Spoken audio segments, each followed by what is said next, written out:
नमस्कार विद्यार्थी मित्रांनो, अभ्यास मित्र परिवारामध्ये तुम्हा सर्वांचं स्वागत आहे। तर मित्रांनो, आता आपण कंबाईन ग्रुप सी ची जी परीक्षा होणार आहे तर त्यासाठी 60 प्लस मार्क जर आपल्याला मिळवायचे असेल तर त्यासाठी नियोजन काय असलं पाहिजे, कोणते टॉपिक करायला पाहिजे ते यावर चर्चा करणार आहोत। परीक्षेची अजून काही तारीख आलेली नाहीये, त्यामुळे हा व्हिडिओ जो आहे तो मोस्ट इम्पॉर्टंट टॉपिक वर आधारित असेल। आता पुस्तक ओपन केलं की खूप सारं एवढं मोठं पुस्तक आपल्याला बघायला मिळतं, मग त्यामधलं काय करायला पाहिजे काय नाही करायला पाहिजे तर हेच मी तुम्हाला या व्हिडिओमध्ये सांगणार आहे। आणि सिलेक्टिव्ह टॉपिक करा, 60 प्रश्न तुमचे इझिली कव्हर होऊन जाणार आहे। तर एक एक विषय आणि त्या विषयातील महत्त्वाचे टॉपिक मी तुम्हाला सांगतो। पहिली गोष्ट, क्वालिटी मधील बेसिक काही गोष्टी करायच्या आहे। बरेचसे मुलं याला इग्नोर करतात आणि एक दोन मार्क हाताने त्यांचे जातात। तर क्वालिटी मध्ये पहिली गोष्ट, भाग जे आहे सगळे भाग पण करायची गरज नाही, पण एकदा तुम्ही नजर मारून घ्यायची आहे भाग 1 मध्ये काय, 2 मध्ये काय, 3 मध्ये काय, 4 मध्ये काय आहे। जसं की नेहमी विचारला तर भाग 9 जो आहे तो पंचत्राचा आहे, 9A कशाचा आहे, 9B कशाचा आहे, यावर प्रश्न येतो। त्यानंतर अनुसूचीवर आपल्याला रेग्युलर प्रश्न जो आहे तर तो बघायला मिळत आहे। त्यामुळे त्या 12 अनुसूच्या आहेत त्या सुद्धा आपल्याला माहित असायला पाहिजे। म्हणजे नवीन भाग, नवीन अनुसूच्या कोणत्या घटना दुरुस्तीद्वारे ऍड झाले तर हे सुद्धा आपल्याला माहित असणं गरजेचं आहे। त्यानंतर भाग झाले, अनुसूची झाले, हे बेसिक मध्ये आपल्याला माहित असायला हवं। त्याचबरोबर बेसिक मध्ये मी तुम्हाला ऑर्डर ऑफ प्रेसिडेन्स जो आहे, म्हणजे ज्येष्ठ पदापासून कनिष्ठ पदापर्यंतचा जो क्रम आहे, मग 1 नंबरला राष्ट्रपती येतात, 2 नंबरला उपराष्ट्रपती येतात, तो क्रम एक आपल्याला माहित असणं इथं गरजेचं आहे। राज्यघटनेची निर्मिती, आता हे सब टॉपिक सांगतो मी तुम्हाला, ते तुम्हाला करायचेच आहे, ठीक आहे। आता घटना निर्मिती हा जो चॅप्टर आहे यामधलं मेन तुम्हाला करून ठेवायचे समित्या या सगळ्या समित्या आहे आणि त्यांचे अध्यक्ष।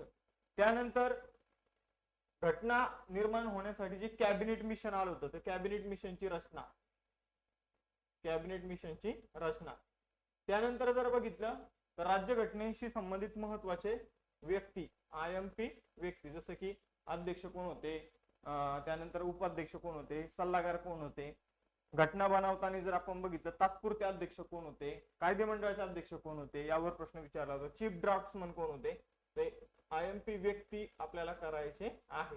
आणि इम्पॉर्टंट डेट्स, IMP डेट्स, म्हणजे आपण जर बघितलं तर मसुदा समितीची तारीख काय होती, मसुदा समिती ज्या दिवशी स्थापन झाली, त्याचबरोबर घटना कधी स्वीकारली, घटनेची अंमलबजावणी कधी झाली, सर्वोच्च न्यायालय कधी स्थापन झालं, निवडणूक आयोगाने काम कधीपासून सुरू केलं, 24 जानेवारी या दिवशी नेमकं काय काय झालं, म्हणजे राष्ट्रगीत राष्ट्रगान स्वीकारलं, ह्या इम्पॉर्टंट तारखा ज्या आहेत त्या करून ठेवायच्या आहे। एवढे 4 गोष्टी तुमच्या परफेक्ट असायला पाहिजे।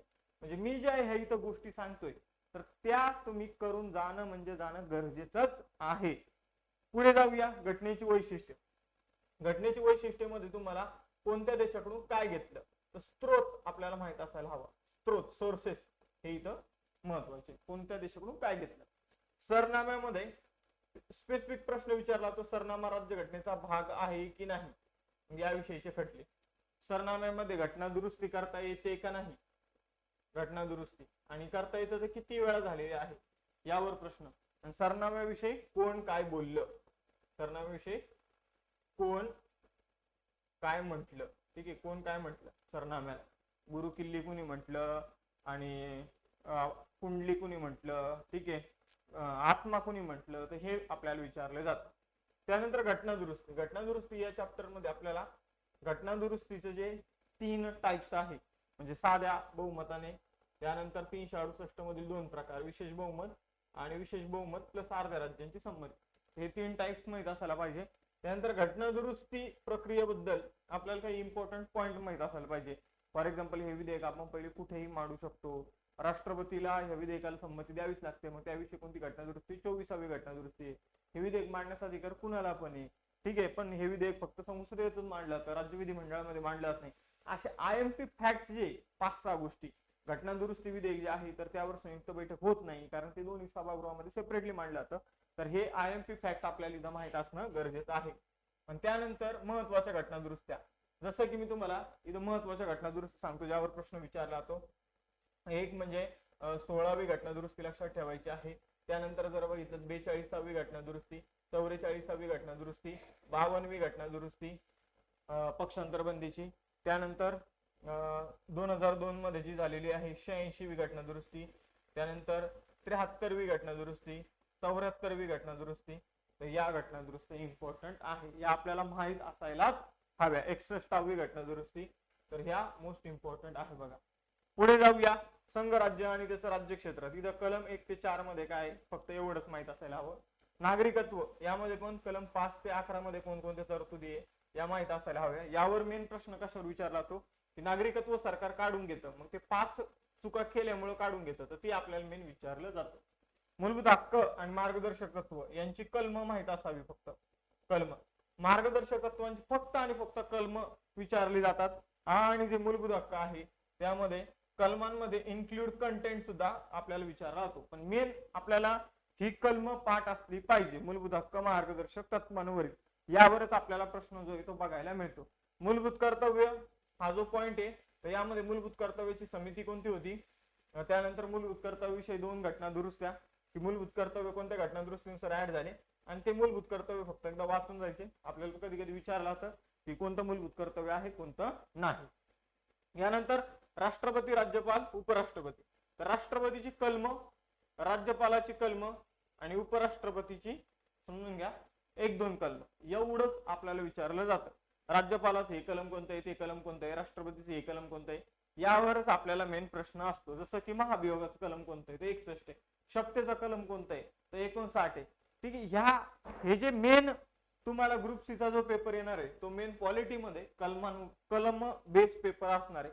फक्त इन्फॉर्मेशन कुठं महत्वाची आहे, तर हे पहिले जे पॉइंट आहे बेसिक, घटना निर्मिती, घटनेची वैशिष्ट्ये, सरनामा, घटना दुरुस्ती, यामध्ये आपल्याला बेसिक इन्फॉर्मेशन सगळे माहित असायला हवं.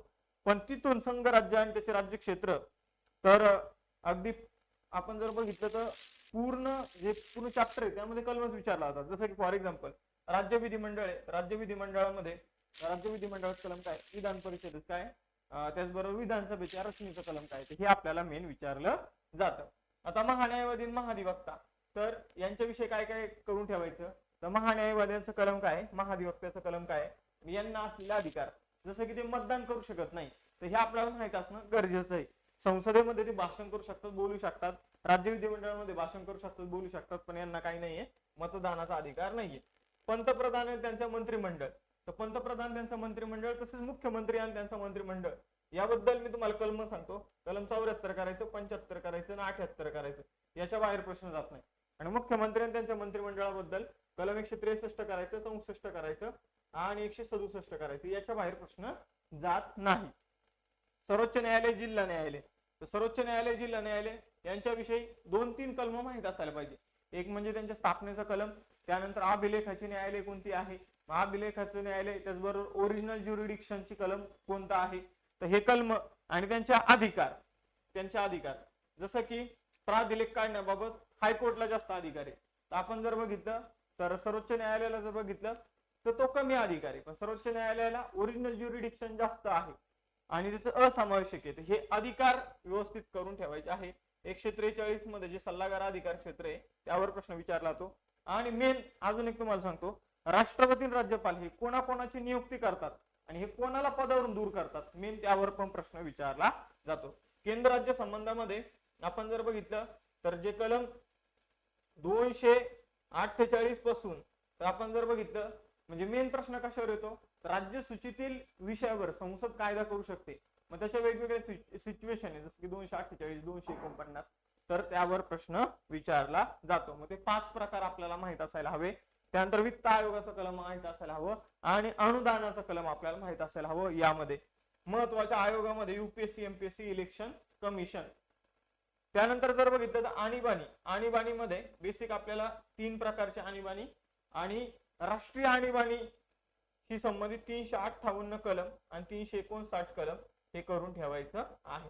आणि पंचायत राज मध्ये मित्रांनो आपल्याला जी 11वी आणि 12वी अनुसूची आहे त्यामध्ये कोणकोणते विषय येतात हे तर आपण बेसिक मध्येच करणार आहे, पण ते आपल्याला माहित असायला हवं. त्यानंतर कलम, बेसिक कलम, ग्रामपंचायतचं कोणतं आहे, मग आरक्षणाचं कलम कोणतं आहे, हे कलम, ग्रामसभेचं कलम कोणतं आहे, तर हे 243 मध्ये जे सब कलम आहे इम्पॉर्टंट ते लक्षात ठेवायची आहे. आणि कोणत्या तरतुदी अनिवार्य आहे, म्हणजे आपण जर बघितलं पंचायत राज संस्था राज्यामध्ये लागू करायची असेल तर काही तरतुदी अनिवार्य आहे, काही तरतुदी अनिवार्य नाही. तर त्यावर प्रश्न विचारला जातो. तर पॉलिटीमध्ये एवढ्या गोष्टी करा, तुम्हाला इझिली मार्क मिळून जाईल. आता पुस्तक घेतलं की सगळंच करत बसायचं नाही, एवढे टॉपिक सांगितले तेच करायचे. पंतप्रधान आणि मंत्रिमंडळ यामध्ये खूप साऱ्या गोष्टी आपल्याला बघायला मिळतात. तर खूप साऱ्या गोष्टी नाही, हे 3-3 कलम करायचे. संसदेमध्ये जर बघितलं तर जी बेसिक रचना आहे आणि बेसिक कलम आहे ते करायचे आहे आपल्याला. लोकसभा अध्यक्ष, विधानसभा अध्यक्ष हे टॉपिक आपल्यासाठी महत्वाचे आहे. पुढे जाऊया आता अर्थशास्त्रामध्ये. अर्थशास्त्रामध्ये महत्वाचे निर्देशांक जसं की एचडीआय, आयएचडीआय, त्यानंतर जीडीआय, जीआयआय आणि जो काही आपला एमडीजी आहे, multi dimensional poverty index, MPI. तर एमपीआय, एचडीआय, जीडीआय, जीआयआय हे आपल्याला निर्देशांक करायचे आहे. दारिद्र्यामध्ये समित्या मेन आहे, दारिद्र्याच्या समित्या आणि दारिद्र्याचे प्रकार महत्वाचे आहे. बेरोजगारीमध्ये बेरोजगारीच्या प्रकारावर आपल्याला प्रश्न विचारला जातो. लोकसंख्या टॉपिक मध्ये लोकसंख्याच्या बेसिक संकल्पना जसं की लोकसंख्या संक्रमण सिद्धांत. त्यानंतर जर बघितलं तर आता अलीकडे पण प्रश्न विचारण्यात आला होता लोकसंख्येचा लाभांश. तर हे बेसिक मालतसा लोकसंख्येचा सापळा आणि त्याचबरोबर 1976चं लोकसंख्या धोरण आणि साल 2000चं लोकसंख्या धोरण. सार्वजनिक वित्त चॅप्टर महत्वाचा आहे. यामधील तुटीचे संकल्पना ज्या आहे तर त्या आपल्याला माहित असायला हव्या. विकास खर्च कोणता असतो, विकासेतर खर्च कोणता असतो, महसुली खर्च, भांडवली खर्च, त्यानंतर एनके सिंग कमिटी आणि एफआरबीएम कायदा. याच्या बाहेर प्रश्न जात नाही. वित्त आयोग, तर वित्त आयोगाचे सध्या कोणता वित्त आयोग स्थापन करण्यात आला होता, पहिल्या काही वित्त आयोगाचे अध्यक्ष कोण कोण होते तर हे आपल्याला विचारलं जाऊ शकतं. आरबीआय आणि बँकिंग. तर आरबीआय मध्ये आरबीआयचे जे काही साधनं आहे महागाई नियंत्रित करण्याचे, तर ते साधनं करून ठेवायचे आहे. आणि बँकिंग टॉपिक मध्ये बँकिंगशी रिलेटेड समित्या, त्याचबरोबर राष्ट्रीयकरण, बँकांचं जे राष्ट्रीयकरण झालेलं आहे मित्रांनो 2 वेळा, तर ते राष्ट्रीयकरण आपल्याला माहित असणं गरजेचं आहे. तर बँकिंग मध्ये समित्या आणि राष्ट्रीयकरण आणि आरबीआयची जी संख्यात्मक साधनं आहे आणि आरबीआयचा कायदा वगैरे, बँकिंगशी संबंधित कायदे, जसं आरबीआयचा कायदा 1934चा आहे, आरबीआयचा राष्ट्रीयकरणाचा कायदा 1948चा आहे.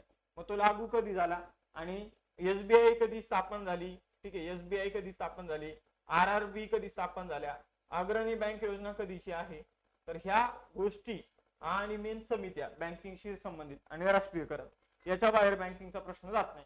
राष्ट्रीय उत्पन्नामध्ये जीडीपी, जीएनपी या संकल्पना क्लिअर असायला हव्या. मग यामधून घसारा मायनस केला तर काय मिळतं काय नाही हे क्लिअर असायला हवं. चलनवाढ टॉपिक मध्ये चलनवाढीचे प्रकार आणि चलनवाढ टॉपिक मध्ये चलनवाढीचे जे काही इम्पॅक्ट आहे, परिणाम आहे, तर ते माहित असणं गरजेचं आहे. परिणाम, कुणावर अनुकूल परिणाम होतो, कुणावर प्रतिकूल परिणाम होतो. चलनवाढीचे प्रकार जे रांगणारी, चालणारी, पळणारी, बेसुमार, तर ते एक आपल्याला माहित असायला हवं. पैसा या टॉपिक मध्ये जर आपण बघितलं तर पैशाचं मोजमाप करण्याची जी पद्धत आहे, मग जुनी पद्धत, नवीन पद्धत आणि मॉनिटायझेशन वगैरे कधी झालं कधी नाही, तर यामध्ये करंटशी रिलेटेड प्रश्न विचारला जातो पैसा या टॉपिक मध्ये. पंचवार्षिक योजनामध्ये पंचवार्षिक योजनाचा एक चार्टच बनवायचा. एक आहे कालावधी लक्षात ठेवायचा, त्यानंतर त्याचा प्रतिमान, त्याचा मुख्य उद्देश कशावर होता त्या पंचवार्षिक योजनेचा आणि सगळ्यात जास्त खर्च कुठे करण्यात आला. 12 पंचवार्षिक योजना लिहायच्या आणि त्यांच्या या गोष्टी फक्त लक्षात ठेवायच्या आहे. बाकी कोणत्या पंचवार्षिक योजनेमध्ये काय घडलं ते ऍडिशनल इन्फॉर्मेशन तुम्ही लक्षात ठेवू शकता, पण हे मेन याच्यावर प्रश्न विचारला होता. जसं की 4थ्या पंचवार्षिक योजनेमध्ये सगळ्यात जास्त खर्च कुठे झाला, तर असा प्रश्न आपल्याला विचारला होता. या पंचवार्षिक योजनेचं प्रतिमान काय होतं, या पंचवार्षिक योजनेचा कालावधी काय होता, तर असे प्रश्न विचारले जातात. व्यापार मध्ये आपल्याला व्यापार तोल अनुकूल कधी राहिला, प्रतिकूल कधी राहिला हे माहित असणं गरजेचं आहे. मग रुपया परिवर्तनीय करण्यासाठी समित्या, तर हे 2 गोष्टी इथं व्यापारामध्ये महत्वाच्या आहेत. परत सांगतो, आपल्याला व्यापार तोल जो आहे तो अनुकूल कधी राहिला आणि प्रतिकूल कधी राहिला हे आपल्याला मेन विचारलं जातं. आता उद्योग टॉपिक मध्ये आपण जर बघितलं तर अर्थसंकल्पामध्ये एकदा बघायचं, जी डेफिनेशन करण्यात आलेली आहे उद्योगांची, ठीक आहे, नवीन आता मायक्रो, स्मॉल, मीडियम एंटरप्राइजेस यांची नवीन डेफिनेशन करण्यात आलेली. म्हणजे 25 कोटीची आपण जर बघितलं तर गुंतवणूक आणि 100 कोटीचं भाग भांडवल असेल तर त्या उद्योगाला काय म्हटलं जाईल, तर हे जे आहे उद्योगाच्या डेफिनेशन ज्या नव्याने करण्यात आलेल्या आहे त्या थोड्या बघायच्या. त्यानंतर कृषी क्षेत्रामध्ये जर काही अपडेट असेल तर ते बघायचं. हे ऑप्शनल आहे, यावर जास्त प्रश्न येत नाही, उद्योग आणि कृषीवर आणि कर प्रणाली. तर यांच्याशी संबंधित तुम्ही इन्फॉर्मेशन जी आहे तर ती PYQ माध्यमातून केली तरी चालेल किंवा अर्थसंकल्पाच्या माध्यमातून जरी केली तरी चालेल. पण मेन तुम्हाला हे टॉपिक करायचे. आणि इकोशी संबंधित मी एक बजेटचं लेक्चर जे आहे तर ते टाकलेलं आहे, ते तुम्हाला करायचं आहे. पुढे जाऊया. इतिहास विषयातील कोणकोणते टॉपिक करायचे. इतिहास विषयामध्ये कायद्यामध्ये 1919 चा कायदा, 1935 चा कायदा करायचा आहे. गव्हर्नर जनरल मध्ये आतापर्यंतचे जे गव्हर्नर जनरल आहे त्यांच्याविषयी 2-2, 3-3 पॉईंट आपल्याला माहित असणं गरजेचं आहे. समाज सुधारकामध्ये निवडक समाज सुधारक करायचे आहे. 11वीच्या पुस्तकातून बाळशास्त्री जांभेकर आणि जगन्नाथ शंकर शेठ. आणि त्यानंतर जर बघितलं तर वीरा शिंदे एक तुम्हाला माहित असायला हवे. डॉक्टर बाबासाहेब आंबेडकरांची माहिती तुम्हाला असायला हवी. महर्षी धोंडो केशव कर्वे आणि त्याचबरोबर पंडित रमाबाई. एवढे सिलेक्टिव्ह समाज सुधारक करायचे आहे. आणि एक महात्मा फुले. तर कोण कोण सांगितलं? पंडित रमाबाई, कर्वे, त्यानंतर महात्मा फुले, त्यानंतर डॉक्टर बाबासाहेब आंबेडकर, त्याचबरोबर जगन्नाथ शंकर शेठ आणि आपण जर बघितलं तर बाळशास्त्री जांभेकर. यांच्यावरच प्रश्न विचारला होता. एवढे समाज सुधारक व्यवस्थित करायचे. सामाजिक धार्मिक सुधारणा चळवळीमध्ये प्रार्थना समाज जो आहे तो आपल्याला परफेक्ट करायचा आहे. बाकी मग इतर पण समाज आहे, पण मेन प्रार्थना समाज, परमहंस सभा, त्यावर प्रश्न आपल्याला विचारला जातो. 1857चा उठाव. तर उठावाचं कारण काय होतं, त्यानंतर उठावाचे इम्पॅक्ट काय झाले आणि नेतृत्व, आणि खास करून महाराष्ट्रात कुणी नेतृत्व केलं हे लक्षात ठेवायचं आहे. पुढे जाऊया. क्रांतिकारी चळवळ. तर महाराष्ट्रातील क्रांतिकारी चळवळीवर तुम्हाला मेन फोकस करायचा आहे. कुणी कुणाला मारलं, अनंत कान्हेरेंनी कुणाला मारलं, ठीक आहे. तर ह्या गोष्टी आपल्याला माहित असणं गरजेचं आहे. पुढे जाऊया. जमीन महसूल पद्धतीच्या 3 पद्धती होत्या तर त्या करून ठेवायच्या आहे. त्यानंतर काँग्रेस पूर्व कोणत्या संघटना स्थापन झाल्या तर त्यांची बेसिक स्थापना कुणी केली आणि स्थापनेचं वर्ष. आणि काँग्रेसची स्थापना तिच्यामध्ये कोण कोण लोक सहभागी होते आणि काँग्रेसचे पहिले 5 अधिवेशन जे काँग्रेसची स्थापना झाल्यानंतर झाले, पहिले 5 अधिवेशन, त्या अधिवेशनाचे अध्यक्ष आणि त्यानंतरचे कोणते काँग्रेसचे अधिवेशन लक्षात ठेवायचे. जसं की पहिली महिला ज्या अधिवेशनाला अध्यक्ष होती त्या अधिवेशन लक्षात ठेवायचं. पहिलं ग्रामीण भागात झालेलं अधिवेशन लक्षात ठेवायचं आहे. बाकी तुम्हाला महात्मा गांधीजी आणि त्यांची जी चळवळी आहे तर महाराष्ट्र ओरिएंटेड जास्त इन्फॉर्मेशन इथं लक्षात ठेवण्याचा प्रयत्न करा. बाकी जे काही स्वातंत्र्य चळवळ आहे, मग होम रूल चळवळ महत्वाची आहे, असहकार चळवळ महत्वाची आहे, त्याचबरोबर जर बघितलं सविनय कायदेभंग चळवळ महत्वाची आहे. त्यानंतर जर बघितलं तर भारत छोडो आंदोलन. तर यांच्याविषयी बेसिक इन्फॉर्मेशन. आणि PYQच्या माध्यमातून बघायचं की आतापर्यंत कोणकोणते वृत्तपत्रावर प्रश्न आले तर ते वृत्तपत्र करायचे आणि कामगार चळवळ करायचे आहे. तर हे टॉपिक सांगतो, कामगार चळवळ घ्या तुम्ही. त्याचबरोबर महात्मा गांधी आणि जी स्वातंत्र्य चळवळ आहे तर ह्या गोष्टी तुम्हाला इयत्ता 11वीच्या जुन्या पुस्तकातून केल्या तर बेस्ट राहील तुमच्यासाठी, कारण त्यामध्ये एकदम चांगल्या पद्धतीने ह्या गोष्टी दिलेल्या आहेत. पुढे जाऊया. आता चालू घडामोडीचा प्रश्न कशावर येते तर पुरस्कार आणि सन्मान हा मेन टॉपिक आहे.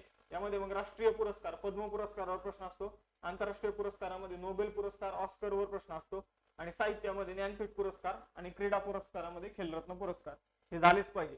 त्यानंतर क्रीडा विषयक घडामोडीमध्ये ज्या मोठ्या मोठ्या स्पर्धा असतात जसं की ऑलिम्पिक झालं किंवा ऑस्ट्रेलियन ओपन ह्या ज्या स्पर्धा आहे, फ्रेंच ओपन, विम्बल्डन, टेनिसच्या स्पर्धा, त्यानंतर क्रिकेटच्या ज्या काही राष्ट्रीय लेवलवर स्पर्धा होत्या, रणजी झालं, त्यानंतर जर बघितलं फुटबॉलच्या ज्या स्पर्धा होत्या संतोष ट्रॉफी वगैरे, तर त्या व्यवस्थितपणे करून ठेवायच्या आहेत. संरक्षण लष्करामध्ये लष्करी सराव आपल्यासाठी महत्वाचे. कोणत्या देशासोबत कोणता सराव करतो आणि त्याची किती आवृत्ती होती. आंतरराष्ट्रीय संबंधामध्ये कोणकोणत्या शिखर परिषद झाल्या, त्या कुठे झाल्या, त्यामध्ये अलीकडे विचारलं होतं की यामध्ये कोणत्या मुद्द्यांवर भर देण्यात आला, तर यावर आपल्याला प्रश्न जो आहे तो विचारला जातो. आणि जर एखादा भारतीय व्यक्ती जर अध्यक्ष बनला असेल एखाद्या संस्थेचा तर त्यावर सुद्धा प्रश्न येतात. त्यानंतर विज्ञान तंत्रज्ञानामध्ये नासा, इसा, इस्रो यांच्या ज्या काही आपण जर बघितलं तर मोहीम आहे त्या करून ठेवायच्या. आणि आपण जर बघितलं तर जे काही पहिल्या घडामोडी असतात, पहिल्यांदा हे ATM कुठं सुरू झालं, गोल्ड ATM, त्यानंतर पहिल्यांदाच आपण जर बघितलं अंडर वॉटर मेट्रो, तर पहिल्या घडामोडी माहित असायला पाहिजे. मेन आंतरराष्ट्रीय लेवलवरच्या आणि राष्ट्रीय लेवलवरच्या महत्वाच्या नेमणुका. आजकाल पंतप्रधान पण विचारलं जाते कोणत्या देशाचे कोण पंतप्रधान म्हणले, मग सर्वात तरुण पंतप्रधान कोण आहे. सरकारच्या ज्या रिसेंटली योजना सुरू करण्यात आल्या, ज्या अर्थसंकल्पामध्ये मेन्शन असतात ते योजना करायच्या. बजेट करायचं, बजेटवर मी एक व्हिडिओ बनवलेला आहे, तो तुम्ही बघा, तुमचं तिथं क्लिअर होऊन जाईल. त्यानंतर महत्वाचे दिवस, तर महत्वाचे दिवस आणि त्याची थीम, महत्वाचे पुस्तक आणि त्याचे लेखक, आणि आपण जर बघितलं राज्यातील महत्वाच्या घडामोडी. एवढं चालू घडामोडीचे हे हॉट टॉपिक आहे. त्यानंतर बायोलॉजी, तर बायोलॉजी मध्ये काय कशावर प्रश्न विचारला जातो, तर बायोलॉजी मध्ये बघा पेशी आणि पेशीचे अंगक आणि पेशी सिद्धांत, त्यानंतर डीएनए आरएनए ची रचना आणि सेल सायकल, त्यानंतर प्राण्यांचे वर्गीकरण, वनस्पतीचे वर्गीकरण, यावर पण प्रश्न आपल्याला बघायला मिळतो. सजीवांचं वर्गीकरण, तर सजीवांचं वर्गीकरण कोणत्या 5 गटात झालेलं आहे, ते कुणी केलेले, त्याचं जनक कोण आहे हे आपल्याला विचारलं जातं. वनस्पती वर्गीकरण व्यवस्थित करून ठेवायचं. वनस्पतीचं जे वर्गीकरण आहे थॅलोफायटा, ब्रायोफायटा, टेरिडोफायटा, हे वर्गीकरण व्यवस्थित करायचं आहे. आणि वनस्पतीचे रोग यावर प्रश्न विचारला जातो आजकाल. वनस्पतीचे रोग आणि वनस्पतीच्या वाढीचे संप्रेरक, वनस्पतीच्या वाढीचे संप्रेरक. तर वनस्पती वर्गीकरण केल्यानंतर वनस्पती रोग करायचे आणि वनस्पती वाढीचे संप्रेरक. नंतर प्राण्यांचं वर्गीकरण करायचं, मग असमपृष्ठरज्जू प्राणी, समपृष्ठरज्जू प्राणी, त्याचबरोबर प्राण्यांचे रोग करायचे आणि एवढं. आणि प्राण्यांमधील जे संप्रेरक आहे त्यावर प्रश्न विचारला तर मग त्यासाठी आंतरस्रावी संस्था हा टॉपिक करायचा आहे. त्यानंतर जर बघितलं तर कर्बोदके, मेद, प्रथिने, जीवनसत्व यावर मेन प्रश्न आपल्याला बघायला मिळतो. तुम्ही बघा जीवनसत्वावर आता अलीकडे प्रश्न विचारण्यात आला होता. तर कर्बोदकाशी संबंधित मोनोसॅकराइड, डायसॅकराइड, तर ती कोणती आहे, प्रथिन. मग प्रथिनांच्या कमतरतेमुळे कोणते आजार होतात त्यावर एक प्रश्न येतो. आणि मेद, मेदामध्ये चांगलं लोड कोलेस्टेरॉल कोणतं आहे, वाईट कोलेस्टेरॉल कोणतं आहे, आणि प्रथिनांमध्ये कोणतं इसेन्शियल अॅमिनो ऍसिड आहे, कोणतं नॉन इसेन्शियल अॅमिनो ऍसिड आहे. तर हे मेन टॉपिक आहे. त्याचबरोबर ज्या इतर संस्था आहे, पचन संस्था, श्वसन संस्था, उत्सर्जन संस्था, याविषयी मेनच टॉपिक लक्षात ठेवायचं. जसं की रक्ताभिसरण संस्थेमध्ये हार्ट टॉपिक व्यवस्थित करून ठेवायचा. त्यानंतर जर बघितलं तर जी काही श्वसन संस्था आहे, तर श्वसन संस्थेमध्ये जे एटीपी तयार होतात, ठीक आहे, तर ती कशी तयार होतात कशी नाही, तर ती थोडी मुद्दा व्यवस्थित करायचा. अस्थि संस्थेमध्ये किती हाड आहे काय, तर मेनच टॉपिक. आता रक्ताभिसरण संस्थेमध्ये खूप मोठी इन्फॉर्मेशन, पण मी काय कशाचे अभ्यास करायला सांगितला, फक्त हार्टचा. श्वसन संस्थेमध्ये खूप मोठा टॉपिक आहे, पण पेशी श्वसन आणि त्यामधून ऊर्जा कशी निर्माण होते हेच तुम्हाला तिथं करायचं आहे. त्याचबरोबर जर बघितलं तर एवढ्या गोष्टी करा, तुमचं बायोलॉजी पण इथं बऱ्यापैकी होऊन जाईल. यानंतर पुढील टॉपिक जे आहे ते हर्षाली मॅडम सांगेल, पण तुम्हाला हेच टॉपिक एकदम कमी फीज मध्ये रिवाइज करून घ्यायचे असेल तर तुम्ही अभ्यास मित्रची विजेता बॅच जॉईन करा, आपला ऍप डाउनलोड करा, त्यामध्ये ही बॅच तुम्हाला बघायला मिळेल. आता पुढचे टॉपिक जे केमिस्ट्री, फिजिक्स, त्याचबरोबर जिओग्राफी, तर ह्या हर्षाली मॅडम सांगेल गणित बुद्धिमत्ताचे, कारण त्या विषय चांगल्या शिकवतात आणि त्या चांगल्या प्रकारे तुम्हाला सांगू शकतात की त्यामध्ये कोणते टॉपिक करायला हवे. मग बघा सगळ्यात आधी आपण बघणार आहोत रसायनशास्त्र, केमिस्ट्री मधील कोणते मोस्ट इम्पॉर्टंट टॉपिक आहेत. सो हे मोस्ट इम्पॉर्टंट टॉपिक्स जे आपण म्हणतो तर याचा अर्थ रिपीटेडली ज्याच्यावर क्वेश्चन्स विचारले जातात किंवा इन फ्युचर विचारले जातील, की एवढे तरी टॉपिक आपण केलेच पाहिजे. तर आता जे काही बेसिक असतं की आपण द्रव्याची जी कॉन्सेप्ट बघतो, बेसिकली द्रव्याच्या संकल्पनेमध्ये स्थायू, द्रव आणि वायू हे जे 3 स्टेट आहेत त्यांची वैशिष्ट्य आपल्याला माहिती असली पाहिजे. ठीक आहे. सो स्थायू, द्रव, वायूची वैशिष्ट्ये, या तिन्ही अवस्थांची वैशिष्ट्ये आपल्याला माहिती असणं गरजेचं आहे. आणि यामध्ये एक कॉन्सेप्ट इम्पॉर्टंट आहे, दॅट इज संप्लवन, सब्लिमेशन आपल्यासाठी इम्पॉर्टंट आहे. ठीक आहे. मग आला अणूमध्ये जर आपण पाहिलं तर रिसेंटली अणूमध्ये थोडस एनसीईआरटी बेस्ड फोकस वाढवलं त्यांनी विचारायला. जे काही अणूचे डिटेल गोष्टी ज्या आपण अभ्यासतो आता रिसेंटली, जसं की आपल्याला डिटेल इलेक्ट्रॉनिक कन्फिगरेशन बघावं लागतं, जे 1s 2s, so shell, subshell, orbits, hybridization, हा जो कोर पार्ट आहे तो इम्पॉर्टंट आहे कशामध्ये, अणूमध्ये. ठीक आहे. सिद्धांत तर आहेतच, आधुनिक सिद्धांत आपल्यासाठी अणुविषयक इम्पॉर्टंट आहेत. जॉन डाल्टन यांचा सिद्धांत, नील्स बोरची थेरी, रुदरफोर्डचा सिद्धांत, थॉमसन यांचा सिद्धांत, या व्यतिरिक्त जे काही शेल सबशेलची इन्फॉर्मेशन आहे, सबशेल आणि क्वांटम मेकॅनिक्स जे आहे, ठीक आहे, अणूचा क्वांटम सिद्धांत जो आहे तो आपल्यासाठी इम्पॉर्टंट आहे.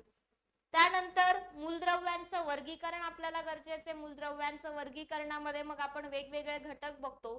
तर वेगवेगळ्या या आस्पेक्ट्स मध्ये अगेन जर आपण पाहिलं तर जे काही मिश्रणे हा जो घटक आहे तो जास्त इम्पॉर्टंट आहे, की मिक्सचर कोणतं कशापासून बनलेलं आहे हे मिक्सचर आपल्यासाठी इम्पॉर्टंट आहे. जसं की स्टेनलेस स्टील कशापासून बनलंय, ठीक आहे, हे सगळ्या गोष्टी. त्यानंतर पिरियोडिक टेबल मध्ये मोस्ट इम्पॉर्टंट काय आहे, तर पिरियोडिक टेबलच सगळा इम्पॉर्टंट आहे. तो टेबल व्यवस्थित अभ्यास झाला पाहिजे. कोणतं मूलद्रव्य हे कोणत्या ब्लॉक मध्ये आहे, कोणत्या खंडामध्ये आहे, एसपीडी ब्लॉक मध्ये येणारे एलिमेंट्स माहिती असले पाहिजे. त्यानंतर जे काही गुणधर्म आहेत पिरियोडिक टेबलचे ते गुणधर्म माहिती असले पाहिजे, की त्रिज्या कुठून कुठे वाढत जाते, कुठून कुठे कमी होत जाते, बरोबर, धातू गुण वाढत जातो कुठे आणि कमी कुठे होत जातो, हे पिरियोडिक टेबलचे गुणधर्म आपल्याला माहिती असणं गरजेचं आहे. त्यावरच क्वेश्चन येतात. त्यानंतर खनिजे आणि धातुके. सो हा तर पूर्णच म्हणजे खनिज आणि धातुकामध्ये जर तुम्ही पाहिलं तर तुम्हाला कॉपरचे धातुक माहिती असले पाहिजे. आयर्न अँड ओर्स आपण बघतो जसं लोह खनिजाचं, तसं कॉपरचे आपल्याला ओर्स माहिती असले पाहिजे. ठीक आहे, वेगवेगळ्या खनिजांचे ओर्स माहिती असले पाहिजे. इन मिन 5 खनिजांचे ओर तर आपण बघतो. ठीक आहे, झिंकचे ओर्स माहिती असले पाहिजे. रासायनिक अभिक्रियेमध्ये आपल्यासाठी मोस्ट इम्पॉर्टंट रासायनिक अभिक्रिया कोणती आहे, तर क्वेश्चन जे आहेत ते आपल्याला विस्थापन अभिक्रियेवरती, संयोग अभिक्रियेवरती आणि मग जी रेडॉक्स रिएक्शन आहे, रेडॉक्स रिएक्शन मध्ये तुमचं ऑक्सिडेशन आलं आणि रिडक्शन आलं. बघा मी इंग्रजी मराठी शब्द दोन्ही सांगते. रेडॉक्स अभिक्रियेमध्ये ऑक्सिडेशन आणि क्षपण, ऑक्सिडीकरण आणि क्षपण या दोन्ही इम्पॉर्टंट आहेत. आणि इथे रासायनिक अभिक्रियेमध्ये या ज्या तुमच्या रिएक्शन आहेत यामध्ये उष्माग्राही, उष्मादायी, बेसिकली इथे फार जास्त काही करायचं नाही. यांची नक्की मिनिंग काय, ठीक आहे, व्याख्या काय त्या अभिक्रियेची एवढं लक्षात ठेवलं आणि एखादं एक्झाम्पल, बस, दॅट्स इट. आम्ल आम्लारी क्षार. सो आम्ल आम्लारी क्षार मध्ये लेविस ऍसिड बेस, बरोबर, Bronsted Lowry acid base. So हे जे वेगवेगळे सायंटिस्ट आहेत किंवा त्यांनी दिलेले जे ऍसिड आणि बेसचे एक्झाम्पल आहेत, ऍसिड अँड बेसेसचे एक्झाम्पल जे आहेत ते इम्पॉर्टंट आहेत. लेविस, त्यानंतर ब्रॉन्स्टेड लॉरी, ठीक आहे, यांचे ऍसिड बेसचे एक्झाम्पल माहिती असले पाहिजे. आणि त्यांनी ऍसिडची काय व्याख्या दिली आहे आणि त्यांनी बेसची, आम्लारीची काय व्याख्या दिली आहे ती डेफिनेशन इम्पॉर्टंट आहे. त्यांचे लेविस थेरी वगैरे आपल्यासाठी या आम्ल आम्लारी क्षार मध्ये महत्वाची आहे. ठीक आहे, मोस्ट इम्पॉर्टंट पार्ट सांगते. देन कार्बनचा जग जेव्हा आपण अभ्यासतो, कार्बन मध्ये सगळ्यात इम्पॉर्टंट आहे कार्बनचे अलोट्रॉप्स. हिरा झाला, ग्राफाइट झाला, फुलरिन्स झाला, हे 3 अलोट्रॉप्स, त्यांचे गुणधर्म, त्यांच्या गोष्टी लक्षात ठेवणं गरजेचं आहे. मोस्ट इम्पॉर्टंट पार्ट आहे. त्यानंतर मग इतर जसं कार्बन मध्ये आपल्याला हायड्रोकार्बन झालं, ठीक आहे, थोडंफार त्यावर गोष्टी विचारल्या जातात. सो ह्या ज्या काही गोष्टी आहेत त्या मोस्ट इम्पॉर्टंट पार्ट आहेत. या व्यतिरिक्त एक दोन अजून एक्स्ट्रा गोष्टी सांगते, जसं की समस्थानिके म्हणजे काय, आयसोटोप्स, ठीक आहे, आयसोबार, समभार मूलद्रव्य. त्यानंतर अजून 2 डेफिनेशन, एक म्हणजे अणुअंकाविषयी, ॲटॉमिक नंबर, आणि अणु वस्तुमान, ॲटॉमिक वेट. बस या 4 कॉन्सेप्ट. तसंच प्रोटॉन, न्यूट्रॉन आणि इलेक्ट्रॉन या तिघांची इन्फॉर्मेशन, एवढं केमिस्ट्री मध्ये तुम्ही केलंच पाहिजे. ठीक आहे, मोस्ट इम्पॉर्टंट पार्ट आहे. ठीक आहे, त्यानंतर जर आपण पाहिलं तर भौतिक शास्त्रामध्ये, फिजिक्स मध्ये मेजरमेंट टॉपिक जो आहे, तर मेजरमेंट मध्ये युनिट्स, एसआय युनिट्स जे आहेत ते एसआय युनिट माहिती असले पाहिजे. स्पेशली डिराइव्ड युनिट्स जे आहेत, जसं की वेलोसिटी झालं, ऍक्सिलरेशन झालं. सो या डिराइव्ड युनिट्स जे, डिराइव्ड फॉर्म्युले जे आहेत तर त्याचे युनिट्स माहिती असले पाहिजे. ओके, की काय युनिट आहे, त्याचं एकक काय आहे, कोणतं एकक, एसआय पद्धतीमधलं एकक आपल्याला माहिती असलं पाहिजे. ठीक आहे, एसआय पद्धतीतील एकक सगळ्यांचं सिंगल वन लाइनर क्वेश्चन देणार. या व्यतिरिक्त पॅरालेक्स पद्धत माहिती असली पाहिजे. बस 2 गोष्टी मेजरमेंट मध्ये.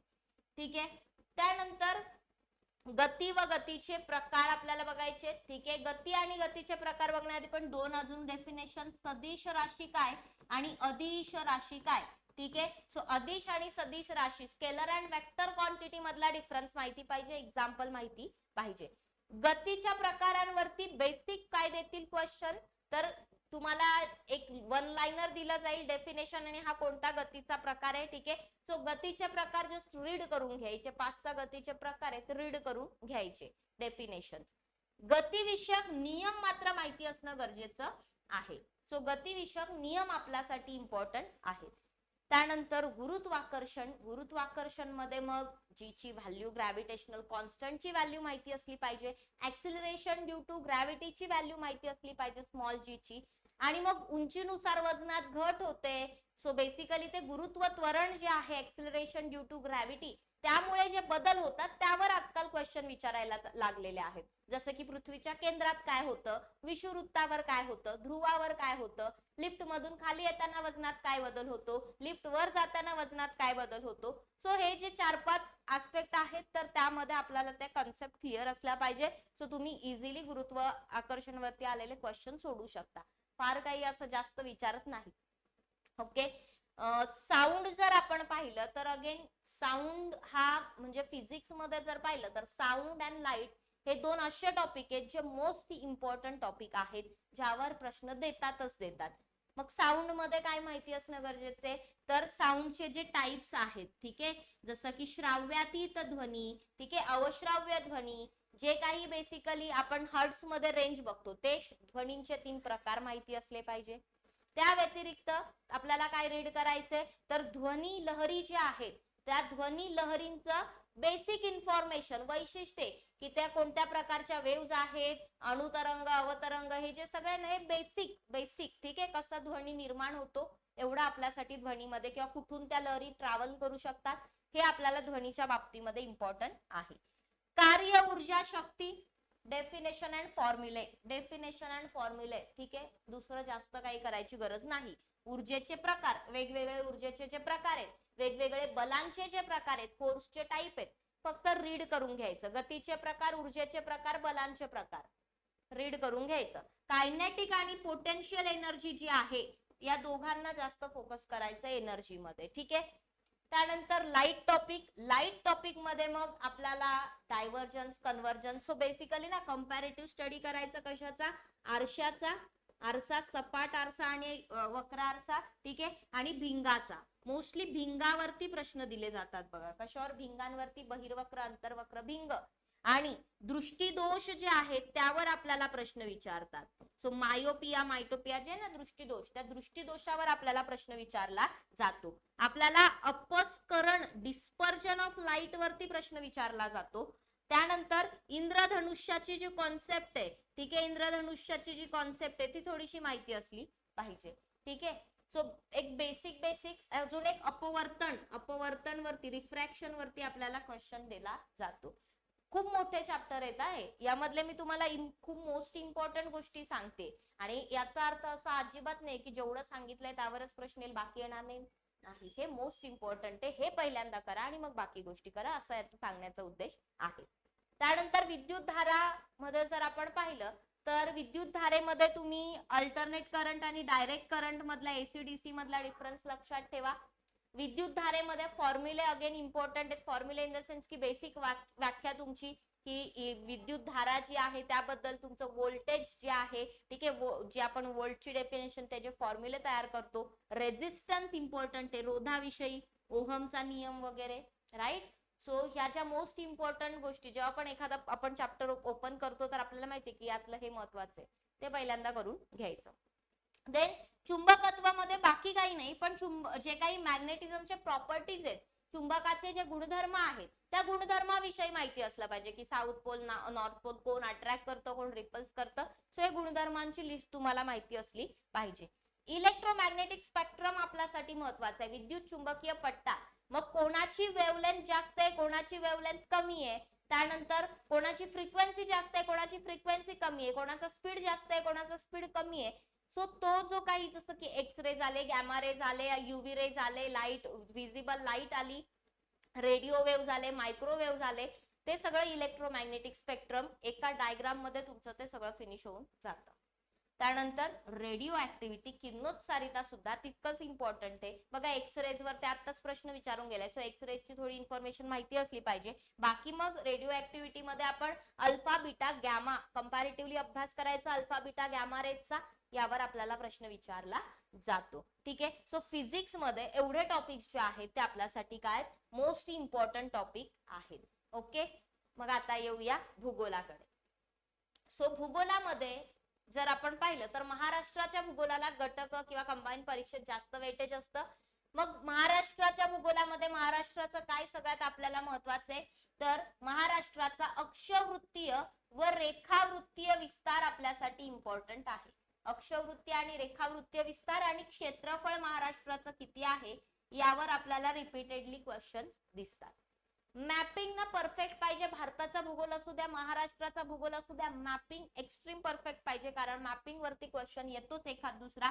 एक म्हणजे तुम्हाला ते सीमा कोणत्या देशाला लागून आहेत कोणत्या राज्याला लागून आहेत. सो मॅपिंग करायचं राजकीय भूगोल तुम्हाला करायचा आहे. प्राकृतिक भूगोलामध्ये जर आपण महाराष्ट्राच्या पाहिल्या तर महाराष्ट्राचा जो प्राकृतिक भूगोल आहे त्यामध्ये कोकण सह्याद्री आणि पठार हे 3 आस्पेक्ट येतात. कोकणामध्ये स्पेशली तुम्हाला काय करायचंय कोकण किनारपट्टीची वैशिष्ट्ये करायची आहे. त्यानंतर काय करायचंय तर कोकणातल्या खाड्या आपल्यासाठी इम्पॉर्टंट आहेत. सह्याद्रीमध्ये आपल्याला काय करायचंय सह्याद्रीची वैशिष्ट्ये. जेव्हा मी वैशिष्ट्ये हा शब्द वापरते तर ब्रीफ की किती लांबी आहे कुठे काय जास्त आहे कुठे काय कमी आहे ठीक आहे कशी निर्मिती झाली नक्की काय वैशिष्ट्य आहे त्याचं तो जलविभाजक आहे असं. सो वैशिष्ट्ये त्यानंतर शिखरे सर्वोच्च शिखरे डोंगर आपल्याला बघायचे डोंगर ठीक आहे जे डोंगर रांगा आहेत सह्याद्रीच्या त्या इम्पॉर्टंट आहेत. घाट सुद्धा आपल्यासाठी सह्याद्रीतील इम्पॉर्टंट आहे. मग पठाराचं काय पठाराची वैशिष्ट्ये फक्त दख्खनच्या पठाराची माहिती असली पाहिजे राईट. त्यानंतर भूगर्भीय रचनेमध्ये जर आपण पाहिलं तर जी आर्कियन आणि धारवाड प्रणाली आहे ती आपल्यासाठी जास्त इम्पॉर्टंट आहे. आर्कियन खडक प्रणाली धारवाड खडक प्रणाली. खनिज संपत्तीमध्ये पण आपल्याला दगडी कोळसा लोह खनिज आणि मॅग्नीज हे जास्त इम्पॉर्टंट खनिज आहेत. ही 3 खनिज करा फुल फोकसने. मृदेच्या प्रकारामध्ये खूप सारे मृदेचे प्रकार आपण बघतो पण महाराष्ट्रामध्ये स्पेशली क्वेश्चन जे आहेत तर रेगूर मृदेवरती म्हणजे काळी कापसाची मृदा त्यानंतर जांभी मृदा या 2 मृदेवरती तुम्हाला क्वेश्चन दिसतील जास्त करून आणि एक तांबडी मृदा. सो या 3 मृदा महाराष्ट्राच्या भूगोलात परफेक्ट करायच्या बाकी इनबिन 2 उरतात. ठीक आहे. नदी प्रणालीमध्ये कोणत्या नद्या सगळ्यात महत्वाच्या आहेत गोदावरी नदी प्रणाली तापी नदी प्रणाली आणि कृष्णा नदी प्रणाली. आता देताना ना मोस्टली नद्यांच्या उपनद्यांवरच फोकस द्यायला लागलेत ना की त्याच्या इतर गोष्टी विचारताय. उपनद्यांचीच इन्फॉर्मेशन विचारली जाते. संगम स्थळ असतील उगम स्थान असतील त्यांची लांबी असेल त्या कोणाची उपनदी आहे कोणतं धरण आहे. सो या थोड्याशा गोष्टी इम्पॉर्टंट ठरताय सध्या. ओके. जलसिंचन मध्ये मग वेगवेगळे जे जलसिंचन आहेत फॉर एक्झाम्पल जलविद्युत प्रकल्प आहेत तर ते तुम्हाला इम्पॉर्टंट नदी प्रणालीमध्ये आपण कव्हर करत असतो ते. सो ते जलसिंचन माहिती असलं पाहिजे. स्पेशली रायगड जिल्ह्यावर रिपीटेडली क्वेश्चन येतो तर रायगड मधले जलसिंचन प्रकल्प लक्षात ठेवायचे आहेत. हवामानामध्ये काय इम्पॉर्टंट आहे आपल्याला त्रिवार्थाचं क्लासिफिकेशन त्यातच सगळं कव्हर होतं. त्रिवार्थाचं क्लासिफिकेशन तेवढे 3 हवामान विभागाला व्यवस्थित केलं सगळ्या महाराष्ट्राचं हवामानाचं इथेच कम्प्लीट होऊन जातं. पर्जन्य छायेच्या प्रदेशात काय येतं कोण येतं काय येतं बस तेवढंच. वनांच्या प्रकारामध्ये काय इम्पॉर्टंट आहे तर सदाहरित उष्ण कटिबंधीय सदाहरित वने आणि पानझडी वने. बघा पानझडीमध्ये आर्द्र आणि शुष्क 2 येतात. सो उष्ण कटिबंधीय सदाहरित वने आणि पानझडी वने इम्पॉर्टंट आहेत. यावर रिपीटेडली क्वेश्चन विचारतात. लोकसंख्या आणि स्थलांतर मध्ये आता जनगणनेवर प्रश्न विचारत असताना आत्ताच जर तुम्ही बघाल तर 1 मार्च 2026 ला जो इकॉनॉमिक सर्वे मध्ये जो डेटा दिलेला आहे आपल्याला तर त्यानुसार क्वेश्चन विचारले जाऊ शकतात. राज्यसेवेत आला होता. कंबाईन मध्ये विचारत असताना 2011च्या जनगणनेचा अभ्यास कराल तर महाराष्ट्राच्या घनतेच्या बाबतीत लिंग गुणोत्तरच्या बाबतीत ठीक आहे आणि अजून आपल्याला बघायचे बाल लिंग गुणोत्तर आणि दशवार्षिक वाढ या 4 आस्पेक्टचा फुल फ्लेज अभ्यास करायचा. टॉप 5 लिस्ट 5 किती आहे नक्की ह्याची व्हॅल्यू ठीक आहे. त्यानंतर जर पाहिलं तर वाहतूक मध्ये ऍज सच महाराष्ट्राच्या भूगोलात वाहतूक मध्ये हायवेज सोडले तर इतकं बाकी काही क्वेश्चन येणार नाही. हायवे आपल्यासाठी इम्पॉर्टंट आहेत की बदललेले क्रमांक नवीन क्रमांक जुने क्रमांक. सो जे मुंबई आग्रा मुंबई बेंगलोर त्यानंतर 2-3 एक हायवे आहेत इम्पॉर्टंट ते हायवेज आपल्यासाठी महत्वाचे आहेत. ठीक आहे, नॅशनल हायवेज. पर्यटनामध्ये काय करायचंय, तर पर्यटनामध्ये आपल्याला गरम पाण्याचे झरे करायचे, जोड्या लावायला पर्यटनावरती प्रश्न देतात.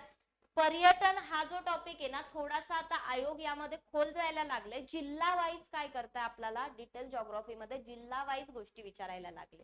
जसं की रिसेंटली कंबाईन मध्ये तलावाचा परवा प्रश्न विचारला गेला होता. मग इथे थोडस जिल्हा वाईज एक्स्ट्रा इन्फॉर्मेशन असणं गरजेचं आहे. मग मी म्हणेल की ऍटलीस्ट तुमच्या जिल्ह्याची आणि तुमच्या आजूबाजूच्या जिल्ह्यांची माहिती तरी तुमच्या डोक्यात फिट करून ठेवा, कारण की याला काही लिमिटेशन्स नाहीये. ठीक आहे, हे शिकवायला किंवा हे घ्यायला लिमिटेशन्स नाहीयेत, वाचायला लिमिटेशन्स नाहीयेत.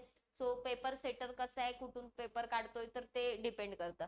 मग जसं गरम पाण्याचे झरे झाले, त्यानंतर धबधबे झाले. ठीक आहे, धबधबे झाले, त्यानंतर लेणी असतील, राईट, आपलं जे काही व्याघ्र प्रकल्प आहेत, राष्ट्रीय उद्यान आहेत, हे जे फॅक्च्युअल इन्फॉर्मेशन आहे यावर आपल्याला पर्यटनामध्ये मग किल्ले आले, तुमचे डोंगरी किल्ले आले, राईट, बंदरं आली, इवन यामध्ये देताना ते आपल्याला अजून काय देऊ शकतात.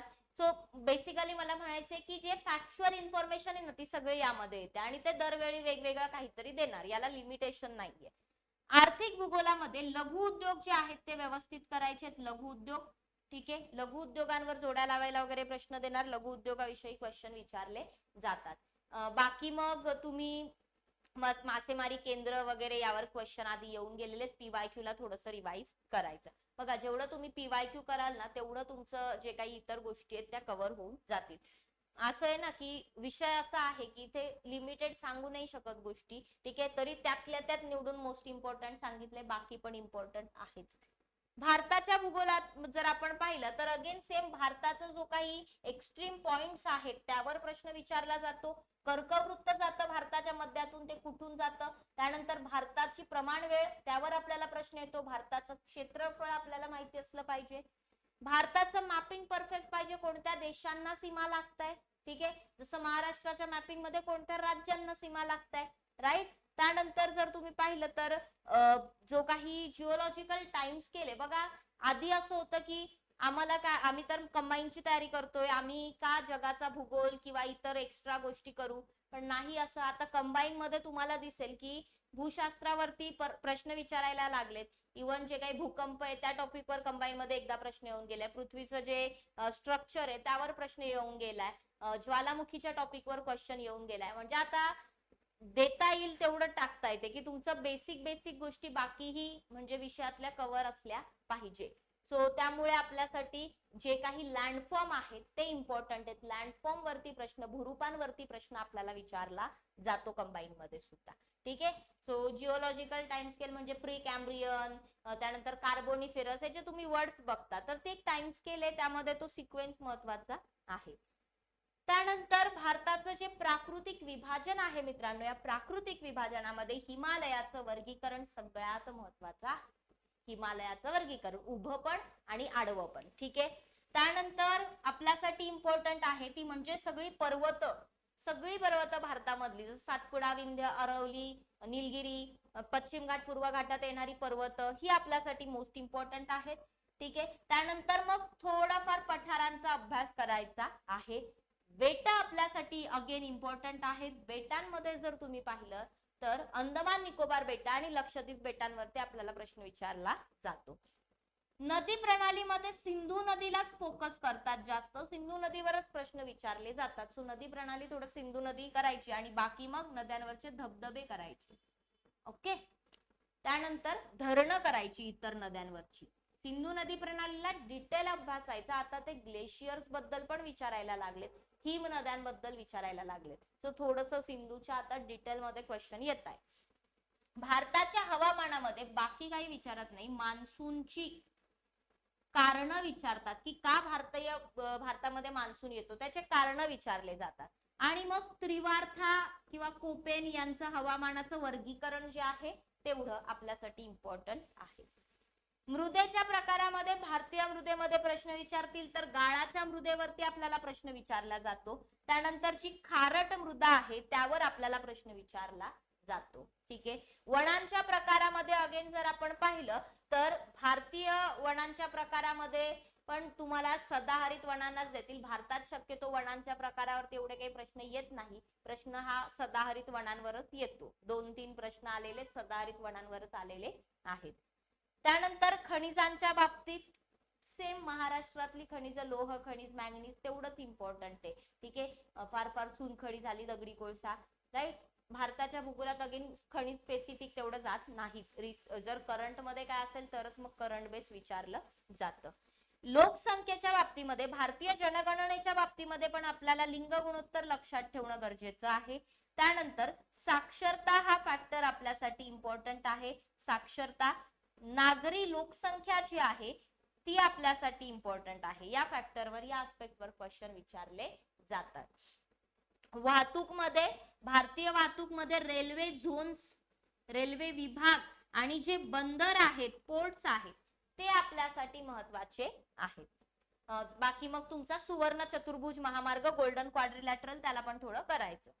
भारताच्या आर्थिक भूगोलाचा विचार केला तर उद्योगधंदे जे आहेत, जसं की लोह पोलाद उद्योग स्पेशली आणि जे पहिले उद्योग आहेत त्यावर आपल्याला प्रश्न विचारला जातो उद्योगांमध्ये. बाकी बेसिक एखाद दुसरे इकडचे तिकडचे प्रश्न फिरत राहतात, मग ते थोडस वेगवेगळे असणार दरवेळी, PYQ मधून ते कव्हर करायचं. उरली गोष्ट कृषीची. कृषीमध्ये ज्या वेगवेगळ्या कृषी क्रांती झालेल्या आहेत, हरित क्रांती, निळी क्रांती, श्वेत क्रांती, हे जे वेगवेगळ्या, पिवळी क्रांती, लाल क्रांती, ह्या रिव्होल्युशन्स माहिती असले पाहिजे. त्यानंतर जे काही लोकल नेम्स आहेत स्थलांतरित शेतीचे, भारतातल्या वेगवेगळ्या राज्यात, इवन जगभरामध्ये जे स्थलांतरित शेतीची नावं आहेत ती आपल्याला माहिती असली पाहिजे. ठीक आहे. पशुपालनासंबंधी थोडेफार प्राणी जे स्पेसिफिक आहेत, जसं की म्हैस झाली, गाय झाली, त्यानंतर शेळी झाली, मेंढी झाली, यांचे काही ब्रीड्स आहेत, ते ब्रीड्स माहिती असले पाहिजे, कोणत्या प्राण्याचे कोणते ब्रीड्स आहेत. ठीक आहे. That's it. एवढं मोस्ट इम्पॉर्टंट आहे. असं नाहीये की फक्त एवढंच करा, हे आधी प्रायोरिटी देऊन किंवा सगळं करा आणि याला रिपीटेडली रिवाइज करा. हे मोस्ट इम्पॉर्टंट फॅक्टर्स आहेत भारताच्या भूगोलातले. तर मित्रांनो, जे काही महत्वाचे ते आपण बघतोय, तर मॅथ्स आणि रिझनिंग बद्दल सुद्धा बोलूया, कारण की मॅथ्स आणि रिझनिंग पण कंबाईनच्या पेपरमध्ये तितकंच महत्वाचं आहे. मॅथ्स मध्ये जर आपण पाहिलं तर सरळ रूप द्या, यावर आपल्याला क्वेश्चन विचारले जातात. पदावली टॉपिक, त्याचबरोबर सरासरी टॉपिक, शेकडेवारी, गुणोत्तर प्रमाण, वयवारी, नफा तोटा, अंतरवेळ वेग. अंतरवेळ वेग मध्ये स्पेसिफिकली रेल्वेशी रिलेटेड जे न्यूमेरिकल्स आहेत, V1 + V2, V1 - V2, ते येतं. त्यानंतर काळकाम, क्षेत्रमिती म्हणजे तुमचं इथे थोडक्यात जिओमेट्री आली. ठीक आहे. इथे तुमचं काय आलं तर मेन्सुरेशन आलं, राईट. आयताची लांबी, रुंदी, चौकोनाचं क्षेत्रफळ, वर्तुळाचं क्षेत्रफळ, परिमिती, सगळं इथे आलं. त्रिकोणमितीवरती आपल्याला प्रश्न विचारला जातो. सरळ व्याज आपल्यासाठी आता ऍड झालंय रिसेंटली, म्हणजे नवीन या पॅटर्न मध्ये सरळ व्याज वरती पण प्रश्न येतात. मग आता एवढे 12 टॉपिक सांगितलेत मॅथ्सचे, एवढे 12 टॉपिक व्यवस्थित करून जा परीक्षेत. काय होईल, हे जर टॉपिक व्यवस्थित केले, वेळ तुम्हाला पुरवायचे आणि पटापट उत्तरं काढायचे, उत्तरं इझिली निघतात, खूप मेहनत घ्यावी लागत नाही. त्यानंतर रिझनिंग मध्ये अंकमालिका, अक्षरमालिका फिक्स एक एक प्रश्न असतो. दिशाज्ञानवरती एक प्रश्न देतात. ठीक आहे. बैठक व्यवस्था आणि वर्गीकरण यामध्ये एकावर प्रश्न असतो, कधी बैठक व्यवस्थेवर देतील, कधी वर्गीकरणावर देतील. नातेसंबंधांवर पण एखाद्या अल्टरनेट इयर मध्ये आपल्याला प्रश्न दिला जातो. दिनदर्शिकेवर पण अल्टरनेट इयर मध्ये आपल्याला प्रश्न कॅलेंडरवर दिला जातो. या व्यतिरिक्त संख्यांची कोडी आपल्याला विचारली जातात, जसं की सर्कल देतील, 2 संख्या देतील, तिसरी संख्या ओळखा असं म्हणतील, म्हणजे 4-5 डायग्राम देऊन ते कोडी दिली जातात 3-4 डायग्राम मध्ये. ठीक आहे. सिलोजिझम वरती, तर्क व अनुमान वरती प्रश्न असतात, वेन आकृत्या दिलेल्या असतात. त्यानंतर कोडिंग डिकोडिंग वरती प्रश्न असतो, आकृत्या देतात, कधी कधी आकृती पूर्ण करा, आकृती मालिका पूर्ण करा, मधली गाळलेली आकृती ओळखा, काहीतरी आकृतीशी रिलेटेड देतील. आणि सगळ्यात म्हणजे विधान गृहीतक, विधान कारण, विधान परिणाम, कृती संच, सो प्रतिपादन वगैरे हे जे असतात वर्ड डेटा वाले जे काही माहिती विश्लेषणाचे, ते प्रश्न रिझनिंग मध्ये असतात. सो अशा प्रकारे रिझनिंग मधले हे टॉपिक आपल्याला करायचे आहेत. हे मोस्ट इम्पॉर्टंट टॉपिक आहेत. ठीक आहे. तर मित्रांनो, संपूर्ण कंबाईन घटक पूर्व परीक्षेसाठी सर्व विषयांचे मोस्ट इम्पॉर्टंट टॉपिक तुम्हाला सांगितलेले आहेत. छान पद्धतीने अभ्यास करा. बाकी तुम्हाला जे पण गायडन्स पाहिजे आम्ही आहोतच, आम्हाला कॉल करा. सोबत सोबत तुम्हाला छान तयारी जर परीक्षेची करून घ्यायची असेल तर गटक अपूर्व परीक्षेसाठी 2026 ची जीएस रिव्हिजन बॅच जी आहे ती आपण जॉईन करायची आहे, कारण की या बॅच मध्ये सर्व जीएस जे आहे ते छान पद्धतीने इवन तुम्हाला लाईव्ह मध्ये शिकवलं जाईल, त्याची रेकॉर्डिंग अवेलेबल करून दिली जाईल आणि ते रिव्हिजन साठी अनलिमिटेड वेळा तुम्ही बघू शकता, कितीही वेळा बघू शकता, टाइम लिमिट नाहीये. दुसरी गोष्ट, व्हॅलिडिटी सुद्धा आम्ही लिमिट मध्ये ठेवलेली नाहीये, व्हॅलिडिटी सुद्धा एक्झामच्या डेट पर्यंत ठेवलीये. अगदी आज बॅच जॉईन करा, एक्झाम 4 महिन्याने असली तर एक्झामच्या दिवसापर्यंत तुमची व्हॅलिडिटी राहील. ठीक आहे. सो व्हॅलिडिटी ही एक्झामच्या दिवशी सगळ्यांची एंड होईल, मग तुम्ही कधीही बॅच जॉईन करा. फी फक्त 499 रुपये आहे. याचं टाइम टेबल वगैरे सगळं तुम्हाला दिलेलं आहे, बघून घ्या एकदा ते. आणि डेमो लेक्चर सुद्धा झालेले आहेत, काही अडचण असेल तर कॉल मेसेज करा.